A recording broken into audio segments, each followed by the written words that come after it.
certo. Arroz Rústico 5 quilos, 10,98. Farinha especial Miondina 5 quilos, 7,89. Erva mate Seiva Pura tradicional quilo 7,77. Feijão caldo de ouro 1 quilo, 4,88. Torrada Balduco 160 gramas a unidade, 2,79. Pepino Nutrirosa 300 gramas vidro a unidade, 13,99. Cebola beterraba ou cenoura quilo 1,99. Maçã galo, quilo 2,88. Papel higiênico fofinho, folha dupla, 30 metros. Leve 12, pague 11, pacote 9,99. Carne de primeira com osso ou lombo com osso, quilo 16,99.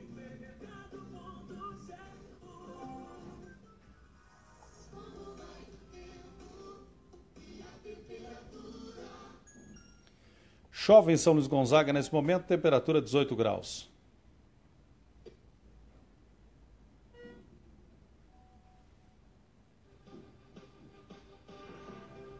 Você está sintonizado na Missioneira, Jornal da Manhã, com Nivaldo. A notícia em primeiro lugar aqui na Rádio Líder nas Missões. Jornal da Manhã, a notícia como ela é.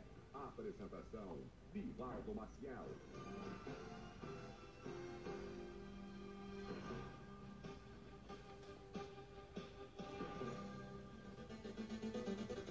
9 horas com pontualidade, retornamos aqui de Brasília, estou com o deputado federal Luiz Carlos Reis.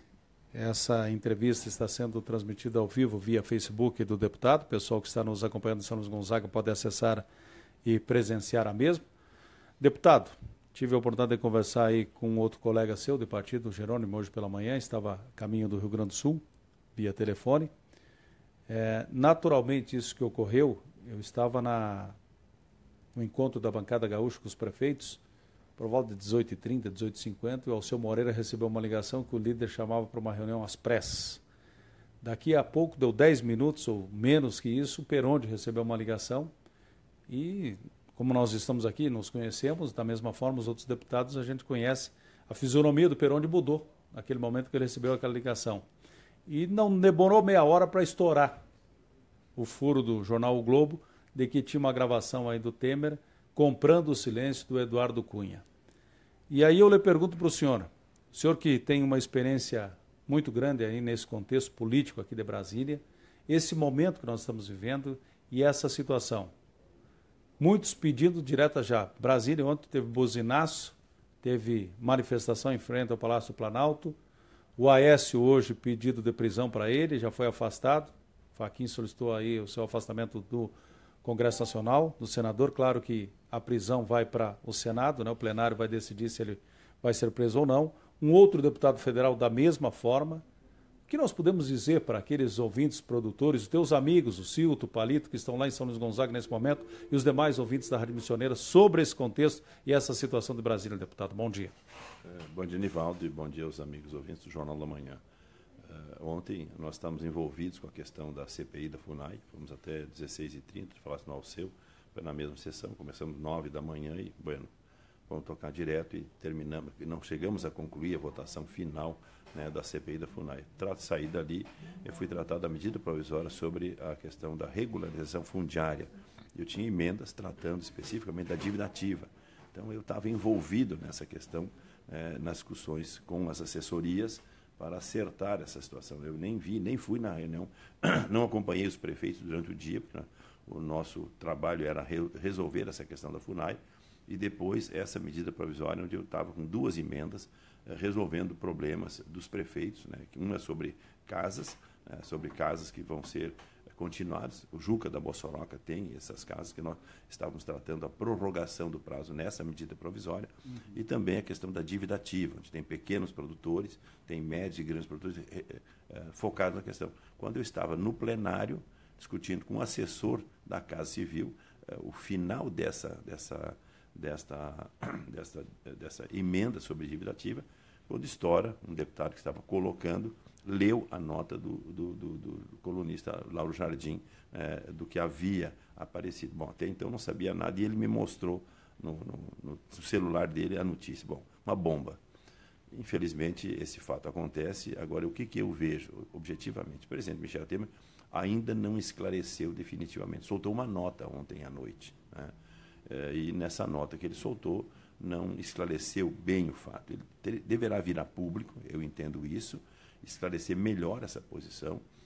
Ele fala que não deve renunciar, mas daqui a pouco pode até ser uma saída a renúncia do presidente e nós fazermos essa transição. São duas situações. Eu saí depois da Câmara, fui lá ao Senado Federal com o senador Caiado, com o senador Moca, são dois amigos, irmãos que eu tenho, de muitos anos, conversando, também têm mais experiência política do que eu, para ver a visão deles sobre essa questão, né? Então, ficamos até tarde, assistimos o Jornal Nacional lá no gabinete do Caiado, discutindo o posicionamento. Ele soltou, inclusive, uma nota, ele como senador, e também pelo democrata, pelo Senado Federal, que agora, analisando as posições, eleições indiretas, ou até o que eu citava a ele, ao Moca e à assessoria do Caiado, essa possibilidade agora do Superior Tribunal Eleitoral, no julgamento da chapa Dilma Temer, antecipar esse julgamento e, nesse julgamento, sair uma decisão. Aconteceu recentemente agora um caso de um governador lá do Amazonas, né? Já houve uma decisão de chamando novas eleições. Isso é um outro fato. O rito normal é, se realmente for afastado o presidente ou ele renunciar, acontecer uma eleição indireta na Câmara e no Senado. Essa é uma posição. Agora, eu vejo o fato é extremamente grave com o senador Aécio, com o deputado Rocha Loures, que eu conheço bem o Rocha Loures, e também com o próprio presidente Michel Temer. Isso é o principal. E a posição complicada, a economia estava se alinhando, o país estava se alinhando, e isso, viu, Nivaldo, nós temos que ter muita responsabilidade nesse momento. Eu entendi e vi no plenário, tem gente que parece que quanto pior, melhor. Não é esse o meu objetivo. O Brasil não merece isso. Então, as punições deverão ocorrer, os afastamentos deverão ocorrer, e o que tem que haver é o seguinte, esse encaminhamento daqui para uma eleição indireta ou para uma eleição direta.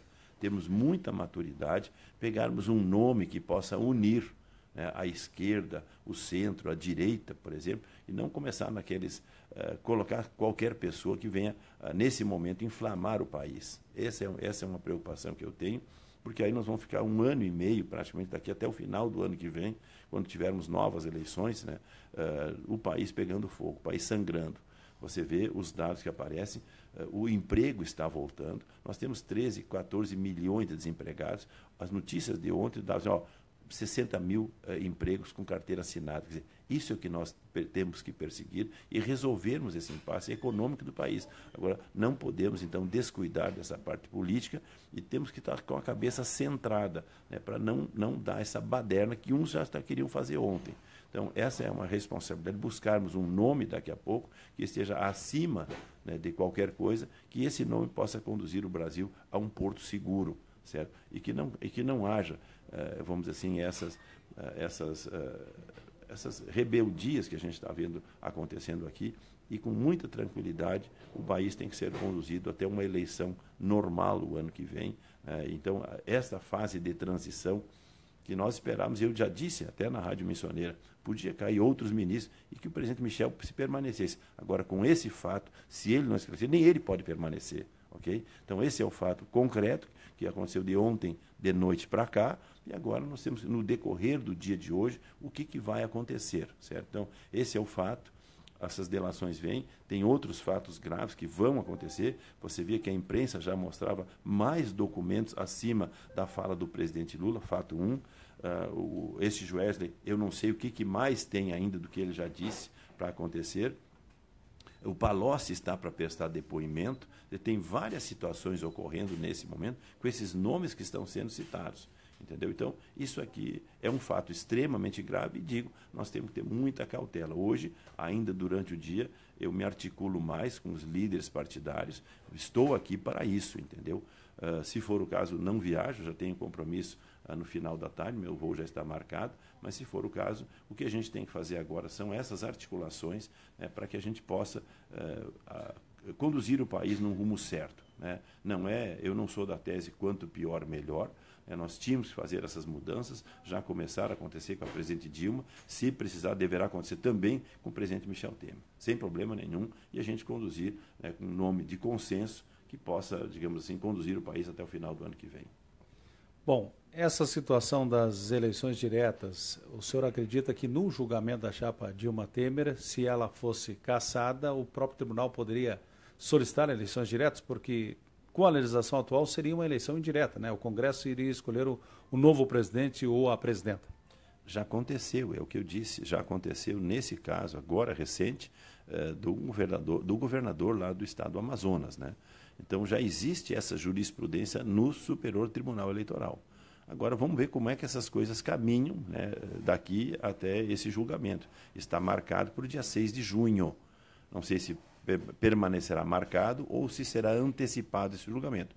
Daqui a pouco, daqui até lá, pode-se construir uma saída, né, onde o Supremo Tribunal Federal participe, o Ministério Público Federal participe.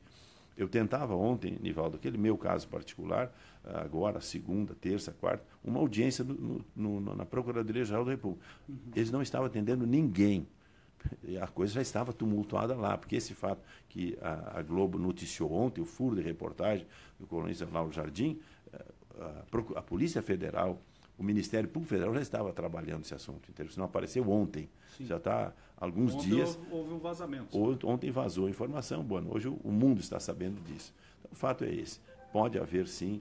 E eu vejo, né, nesse momento, apesar de constitucionalmente teria que ser uma eleição indireta, eu sou partidário nesse momento que possa haver uma eleição direta. Bom, deputado, temas que foram abordados na marcha e que o senhor está tratando como, por exemplo, falando diretamente com produtores fundo rural. Naturalmente, com tudo isso, para tudo, reforma da Previdência também, que é outro tema que mexe com toda a população brasileira. Este governo, Michel, por exemplo, os ministros que estão na área econômica, na agricultura, onde for as áreas, estão mantidos. Até que apareça, se for o Rodrigo Maia, que permaneça por 30 dias, depois de acontecer um fato, que eu não sei o que vai acontecer hoje à tarde, ou amanhã, ou depois de amanhã, né, esse grupo de ministros permanecerá. Então, a medida provisória, por exemplo, aos prefeitos que vieram aqui buscar a renegociação da dívida com o INSS. Esta medida provisória já está valendo, porque ela já foi publicada. A questão dos prefeitos com regime próprio de previdência. Eu tinha uma audiência pública do regime próprio, o Junaro até nos ligava aqui, falou com o Cláudio ontem, o prefeito São Borja e tantos outros, acho que é 2.000 prefeitos que têm problemas com o regime próprio de previdência. Hoje eu tinha uma audiência pública agora às 10 horas da manhã na Comissão de Finanças e Tributação. Eu suspendi essa reunião porque eu recebi do Palácio ontem, no final da tarde, né, diz que ele estaria me mandando uma correspondência dizendo que estaria resolvido também aos municípios que têm regime próprio de previdência. Estou aguardando esse documento hoje. Então, isso, por exemplo, aos prefeitos, INSS, regime próprio de previdência, já tem uma solução. Okay? Pode não ser ideal, mas nessa medida provisória, aquilo que não foi ajustado, nós ainda podemos consertar. A questão do fundo rural que tu fala. Também, né, era para ter acontecido terça-feira, segunda nós tivemos uma reunião, era para ter acontecido terça e quarta outras reuniões, em função da CPI da FUNAI, nós ficamos envolvidos com essa questão da CPI da FUNAI até o final da tarde de ontem, né? Então hoje estaria marcado para nós continuarmos as tratativas do fundo rural, certo? Aqueles têm o grupo Voz do Campo, fundo rural não, enfim, os grupos que estão com posições divergentes da própria Frente Parlamentar da Agricultura. Essas questões nós tínhamos que alinhavar. Eu vou dar sequência nesse assunto hoje. Falava ao Caiado ontem à noite ainda, é difícil de tu tratar esse tema quando está no olho do furacão. Mas se não der hoje, mas seguramente na semana que vem, nós teremos que tratar também desse tema, certo? Então essas são as situações. A própria medida provisória 759, que é importante sobre regularização fundiária, entende? Que nós temos hoje a questão dos assentamentos, e tem São Luís, tem Bossoroca, tem São Borja, tem vários municípios. Hoje são mais de 900.000 famílias assentadas no Brasil inteiro e ali já estava uma solução. Esse pessoal está aguardando. E não só na área rural, mas também na área urbana, os chamados terrenos de marinha, pega toda a costa, no Brasil inteiro, toda a costa litorânea do Brasil, do Rio Grande do Sul ao Nordeste, qualquer estado brasileiro tem essa posição. Então, essas situações todas têm que andar, Nivaldo. O Brasil não vai poder parar. Então, as questões têm que ser, a parte da questão política que nós temos que reunir, nós também precisamos ajustar essa situação. Bom, deputado, Para que o pessoal entenda, o pessoal que está nos acompanhando nesse momento, e essa é a preocupação, se vazar o áudio das delações aí do Joesley Batista, os irmãos estão dizendo, inclusive, que foram para os Estados Unidos porque foram ameaçados no Brasil. Tem uma matéria que eu estava lendo aqui no G1 agora pela manhã. Vazando o áudio e tendo a palavra do Temer, que precisa continuar isso, no que diz respeito à compra do silêncio do Eduardo Cunha, naturalmente ele não tem como se sustentar no poder. Ou ele renuncia, ou um processo de impeachment, já tem 2 aí, que foram feitos ontem à noite, tem que ser dado o devido encaminhamento legal junto à Câmara dos Deputados. Sim, esse fato é o que nós temos que tratar hoje. Eu vou já me articular, saio daqui agora, já vou procurar os líderes partidários para ver o que se conversou ontem à noite. Eu ainda procurava o Espiridião a mim, não consegui falar, porque eu estou me aconselhando com pessoas mais antigas que tenham tanta cabeça ou mais cabeça do que eu, que já viveram esses momentos em fatos anteriores. Então, para que a gente possa ter uma serenidade nesse momento, eu já falei anteriormente, repito agora novamente, ao Brasil inteiro. Quem está nos acompanhando também pelo Facebook, aqui nas nossas mídias sociais, não só através lá da Rádio Missioneira, o teu programa e os teus seguidores de lá, mas também os meus seguidores aqui, nesse momento, muita cabeça, muita tranquilidade, não é botar fogo no circo, entendeu? Tem alguém, às vezes, querendo botar fogo no circo. Temos que ter tranquilidade e essas decisões, seguramente, nesse momento, Nivaldo, a ministra Carmen Lúcia, muito centrada. Ontem a gente já via as posições do próprio ministro Fachin, que está conduzindo essa questão da Lava Jato, também posições centradas. Você está vendo já a prisão do próprio do Aécio Neves, como é que tu podia imaginar? Já está acontecendo. Hoje de manhã já tinha busca e apreensão no apartamento dele, no apartamento da irmã dele. Bom, isso está ocorrendo. Isso é um sinal positivo para o Brasil. Então, nós temos que ter essa tranquilidade e, com essa tranquilidade, nós conduzirmos esse processo para que não se tumultue, entendeu? Então, essas questões têm que ser resolvidas. Agora, temos que dar resposta ao povo brasileiro. E essa resposta, no que me couber, estarei fazendo. Muito bem. Nós temos aí seguidores do senhor, o Fernando Stirner Schneider. O senhor compartilha com a quadrilha que comanda o Brasil? É uma pergunta que ele está lhe fazendo. Não compactuo, mas estamos vendo que essa situação existe. Vários já estão denunciados, citados, sei lá, e outros tantos irão ter que dançar. E com relação a isso, um ponto importante, Nivaldo, falar em quadrilha. Não é só apontar digamos assim, os delatores falando, os ministros, os deputados, os senadores, presidente, ex-presidente, não interessa quem quer que seja, os empresários envolvidos. O que nós queremos, além da prisão, além da punição, chama-se devolução. Isso é fundamental, né? Quando, num determinado momento, eu fui criticado pelos prefeitos, hoje vários prefeitos estão aqui em Brasília, porque eu votei contra a repatriação, votei contra. E naquele momento me cobravam, porque uma partezinha da repatriação, no final do ano passado, foi para as prefeituras. Junaro, por exemplo, lá recebeu um pouco de dinheiro, pagou contas, deixou menos conta para o prefeito Sidney. Um exemplo, entendeu? Mas naquele momento eu fui criticado. O que é aquilo ali, Nivaldo? Só na repatriação foram mais de 150 bilhões. Se tu fosse assim, o Odebrecht vai devolver 2, a OAS vai devolver 3, a outra vai devolver 2. Bom, 20 bilhões, por exemplo. Se tu somar tudo que já apareceu. Barusco devolveu 200 milhões. Bom, 20, tá bom? Agora, eu te pergunto, e esses mais de 150 bilhões que já o pessoal pagou 30% esquentou o dinheiro? E esses 30%, uma parte para o governo federal, uma parte para os governos estaduais, que também precisavam, e uma parte para as prefeituras, ok? Sim, e o resto, Nivaldo? O resto, o que fica desses outros 100 bilhões? Agora tem outra segunda fase da repatriação, que é mais 60 ou 70. Só aqui você pode saber a extensão do problema. Aqui você vê mais de 200 bilhões, é o que eu estou falando. Entendeu? Então, esse fato, isso tem que ser esclarecido. E aí, quem tem que devolver. Não estava em nome do seu Nivaldo, não estava em nome do seu Luiz Carlos, mas estava em nome de quem? Seu Nivaldo, seu Luiz Carlos, tem uns laranjas lá por fora. Bueno, isso tem que, entendeu? E aí sim, bueno, chegar nesse núcleo também, né? Chegar nesse núcleo, em cima dessas questões, aí sim o Brasil prender, punir, caçar, tudo bem. Agora, devolver é o mais importante. Para fecharmos, deputado, Pedro Paulo Trassel, todos os políticos têm que ser inelegíveis se tiver qualquer indício de envolvimento dessas falcatruas. O Sandro Vitória, então o senhor acha certo não tirar o Temer do poder depois dessa bomba? Não, essa bomba eu acho que ele tem que cair fora, entendeu? Se realmente, ele vai ter que explicar, porque essa gravação, tá bom, foi uma gravação. Agora nós temos que ver a gravação propriamente dita, quer dizer, vazou uma informação, a gravação não apareceu, o áudio não apareceu. Agora, quando tiver o áudio, bom, esse fato estará esclarecido. E nós, no decorrer do dia de hoje, seguramente muitas coisas ocorrerão, certo? Deverá ocorrer, e sim, aí ele deve cair fora, certo? Esse é o fato que tem, e aí conduzirmos o país para um rumo de normalidade, mas com tranquilidade. Esse é o ponto, e não aquele oba-oba de quanto pior, melhor. Não sou partidário disso. Muito obrigado. Deputado federal Luiz Carlos Reis, então, participando conosco. E fechando com isso, nosso programa Jornal da Manhã, trago a informação que a irmã do Aécio foi presa.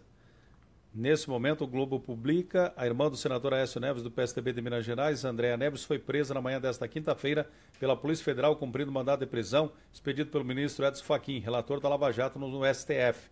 Informações davam conta de que ela estava fora do Brasil, mas Andréa foi presa em Nova Lima, na região metropolitana de Belo Horizonte. Desde o início da manhã, uma operação da Polícia Federal e do Ministério Público Federal mobiliza agentes e endereços ligados ao presidente nacional do PSDB. O chaveiro foi chamado, inclusive, para abrir um apartamento da irmã dele em Copacabana, no Rio de Janeiro, Zona Sul. Segundo a Polícia Federal, o mandado de prisão de Andréa foi cumprido por volta das 8h30 da manhã. Então fica essa expectativa. E nós vamos continuar aqui e a qualquer momento poderemos trazer informações aí a respeito desse processo como um todo e se o áudio vai ser colocado aí para a opinião pública, se vai ser liberado mesmo e se tem a confirmação. Se vier a confirmação da voz do presidente Michel Temer, naturalmente não há como ele se sustentar no poder. Vai cair Michel Temer com certeza.